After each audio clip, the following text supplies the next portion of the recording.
Pernah nggak sih kamu ngerasa jatuh cinta itu, wow, kuat banget sampai bikin bingung? Hari ini, kita bakal ngebahas sebuah panduan keren buat kita, para remaja, biar bisa ngerti dan ngarahin perasaan yang satu ini. Kita mulai dari sini deh. Jujur aja, siapa sih yang nggak pernah ngalamin bingung gara-gara naksir seseorang, apalagi di masa-masa SMA kan, rasanya campur aduk. Perasaan ini tuh benar-benar kuat ya. Kadang-kadang rasanya kayak berat banget buat dihandle sendirian. Oke, tapi ada satu hal penting banget yang perlu kamu tahu di awal. Apa yang kamu rasain, itu normal banget. Menurut sumber kita nih, perasaan kayak gini tuh fitrah, alias alami banget. Bagian dari diri kita sebagai manusia. Apalagi di masa remaja kan, ada perubahan hormon, ya wajar banget kalau muncul perasaan-perasaan seperti itu. Jadi intinya tuh bukan di perasaannya. Perasaannya sendiri tuh nggak dosa. Yang jadi penentu itu gimana cara kita menyikapinya.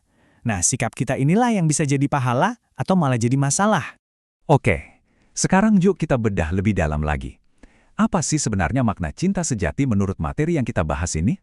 Nah, sumber ini ngenalin kita ke satu konsep keren, namanya mahabbah. Ini tuh lebih dari sekedar naksir loh. Mahabbah itu gabungan dari rasa suka, perhatian, pengen dekat, dan bahkan rela berkorban.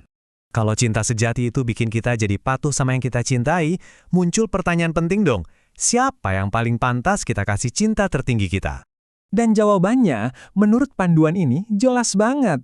Cinta yang paling tinggi itu adalah mahabbatullah, atau cinta kita kepada Tuhan. Nah, disinilah bagian yang menarik banget. Materi ini ngegambarin cinta itu kayak persimpangan jalan. Ada dua jalur yang beda banget, dan setiap remaja pasti ngadepin pilihan ini. Kalau salah pilih jalan, dampaknya bisa macam-macam nih. Bisa jadi galau terus-terusan, patah hati, konsentrasi belajar jadi ambyar, nilai anjlok, sampai berani bohong ke orang tua. Dan yang paling parah, dosanya jadi numpuk. Slide ini ngejelasin pilihannya dengan gamblang banget. Di satu sisi ada cara yang Allah suka, jaga pandangan, jaga kehormatan, fokus buat jadi lebih baik dan ngejar prestasi. Terus curhatnya lewat doa. Kalaupun serius, ya lewat jalur yang halal. Nah, di sisi lain, ada cara yang nggak disukain. Pacaran tanpa batas, berduaan di tempat sepi, ada kontak fisik, sampai lupa sama ibadah dan kewajiban. Jadi, gimana caranya biar kita nggak salah jalan? Kuncinya ada di pola pikir kita. Ini nih, mindset shift-nya. Jangan pusing mikirin, siapa ya jodohku nanti? Tapi coba deh tanya ke diri sendiri. Aku udah pantas belum ya? Idenya simple tapi dalam banget. Kita fokus aja perbaiki diri sendiri, jadi versi terbaik dari diri kita. Nanti, percaya deh, yang terbaik juga bakal datang di waktu yang paling pas. Terus, gimana caranya? Apa aja yang bisa dilakuin? Nah, sumber ini ngasih 3 aktivitas positif buat menyalurkan energi kita. Pertama, kejar prestasi. Salurin semua energi kamu buat ikut lomba, kembangin bakat, aktif di sekolah. Pokoknya jadi produktif. Kedua, ikut organisasi atau komunitas yang positif. Di sini kamu bisa belajar banyak, nambah skill, terutama soal kepemimpinan, dan nambah teman-teman yang sevisi.